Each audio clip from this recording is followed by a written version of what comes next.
एक दो स्टॉक्स और देख लेते हैं जो कि डेफिनेटली नेक्स्ट वीक के प्रोस्पेक्टिव से भी आपके रडार पे होना चाहिए, जिन्होंने आज बहुत वाइल्ड स्विंग दिया। अगर आप देखें जेएम फाइनेंशियल का जिक्र मैंने किया है, 60 to 95 पर 11% ऊपर है।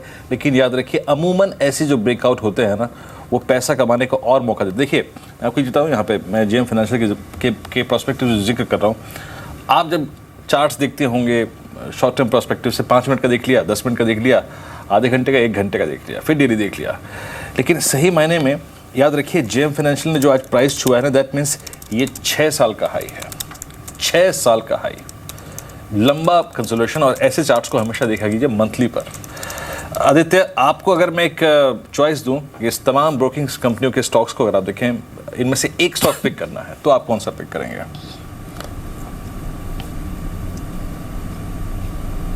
वेल ये जेएम फाइनेंशियल आपने बिल्कुल एक सही स्टॉक चुना है। मींस बाकी स्टॉक्स को देखें कि काफ़ी बड़ी रैली देख चुके हैं, या तो अपने ऑलमोस्ट अपने ऑल टाइम हाइस के आसपास चल रहे हैं या ऑल टाइम हाई के ऊपर चल रहे हैं। बट जेएम फाइनेंशियल में काफ़ी बड़ा कंसोलिडेशन को ब्रेक किया है।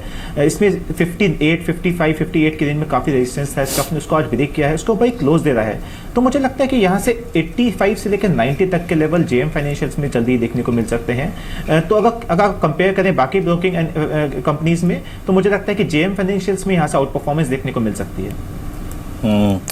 2 ट्रेड्स जो कि आप कैरी करना चाहेंगे आदित्य फाइनली मंडे मॉर्निंग के लिए?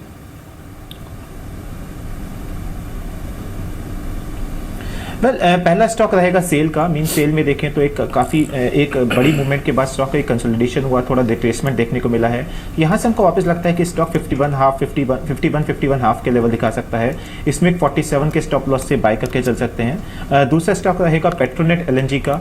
इसमें भी हमने एक ऊपरी लेवल से 305, 306 के लेवल से एक रिट्रेसमेंट देखा था, लेकिन निचले स्तर से 280 का एक सपोर्ट था, वहाँ से वापस एक सपोर्ट एक पुल बैक देखने को मिला है। तो हमको लगता है कि अगले हफ्ते में ये 310 के लेवल दिखा सकता है। इसके अंदर एक 289 के स्टॉप लॉस से लॉन्ग पोजीशन करंट लेवल पे इनिशिएट की जा सकती है। और एक्चुअली इस बीच एक बार मार्केट की ब्रेथ को देख लेते हैं। आज सुबह जब खुला था बाजार तब ब्रेथ उतनी अच्छी थी नहीं, लेकिन इस समय ठीक ठाक रुझान, specially small cap large cap को अगर आप देखें तो कर्सी देम एक्चुअली जो बढ़त वाले काउंटर्स हैं उनकी संख्या इस समय है करीब 900 के आसपास एनएसई पर। नुकसान वाले काउंटर्स की संख्या 620 के आसपास देखने को मिली है, लेकिन ऑलमोस्ट 75 ऐसे काउंटर्स हैं जिन्होंने आज नया हाई हिट किया है। और क्लोजिंग के समय जिन स्टॉक्स पर सबसे अच्छी मजबूती होल्ड हुई है या फिर देखने को मिल रही है, इसमें एक तो देखिए बायोकॉन, इनफैक्ट अब तो देखना होगा कि इसका अगला टारगेट क्या बनता है, 16% ऊपर और सबसे ज़्यादा वॉल्यूम्स के साथ आज अगर कहीं पर बाइंग हुई है तो वो इस काउंटर पर हुई है, अभी भी 16% ऊपर है।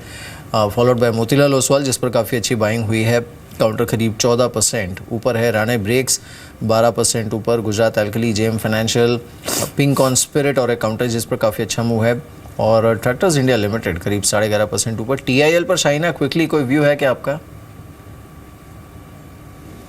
नहीं, मैंने एक्चुअली देखा नहीं है, I've not seen it। चलिए अब फाइनली अगर आप देखें क्लोजिंग की तरफ बढ़ते हैं। निफ्टी ऑलमोस्ट आप देखिए दिन के सर्वोच्च के आसपास 32 अंकों पर, 8543 पर आज के। अगर आप टॉप गेनर्स को देखें, हालांकि निफ्टी के टॉप गेनर्स को देख रहा हूँ मैं, लेकिन शायद जहन में अभी भी बायोकॉन नहीं आ रहा है। देखिए टॉप गेनर्स में अगर आप देखें जरा, आइए सबसे पहले जो शामिल था वो था टाटा मोटर्स डीवीआर। दोनों स्टॉक्स अगर आप देखें क्रमबद्ध तरीके से सबसे पहले लगे थे। डीवीआर लगभग 11.5 रुपये ऊपर और टाटा मोटर्स अंडरलाइन करीब 16 रुपये ऊपर रहा। पावर ग्रिड ये करीब 5.20 रुपये ऊपर, यानी फीसदी के लिहाज से लगभग 3.25%। देन जी एंटरटेनमेंट, भारती एयरटेल, इंफ्राटेल, माफ कीजिएगा, HDFC और हिंडाल्को, टाटा पावर, ये कुछ और ऐसे काउंटर्स थे जिनमें आज शानदार मजबूती थी। बैकफुट पे आज डिसाइसिवली बैकफुट पे थे अगर आप देखें जो काउंटर्स। इस बीच सरकार कांग्रेस की एक और शर्त मानने को तैयार। लीजिए भी अब इस सूत्रों के हवाले से खबर आ रही है, यानी कुल मिलाकर अगर आप देखें लग रहा है कि अगस्त का जो पहला हफ्ता है उसमें हो ही जाएगा सब कुछ ठीक है। लग तो रहा है ऐसा, लेकिन जब तक हो नहीं जाए, जो शाइना ने कही ना वो चीज़ काफ़ी है। मैं पॉलिटिक्स में यू नेवर नो, बट हो जाए तो ये सबसे बेहतर हो सकता है।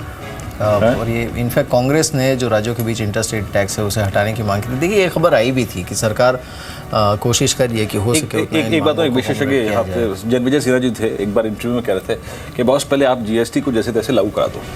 ये मत सोचो कि जीएसटी अपने फुल प्रूफ अगर आप देखें हर कॉम्बिनेशन और परम्यूटेशन के साथ अगर आप देखें लागू हो जाएगा, नहीं, इसको आप लागू करिए, फिर आप धीरे धीरे चेंजेस करते रहिएगा। खैर एक अच्छी खबर है बाजार के लिए।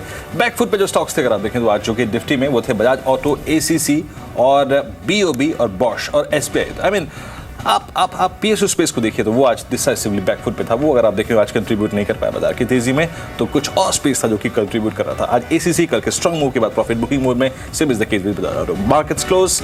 हफ्ते की अगर आप देखें, एक ऐसे हफ्ते की जिसने अगर आप बहुत अगर आप देखें स्टेट ऑफ कंफ्यूजन बढ़ा कर रखा। कभी 8600 के ब्रेकआउट की पॉसिबिलिटी, कभी 8490 के ब्रेकडाउन की पॉसिबिलिटी, लेकिन ठीक देखिए उसके बीचों बीच जाके क्लोज नहीं है।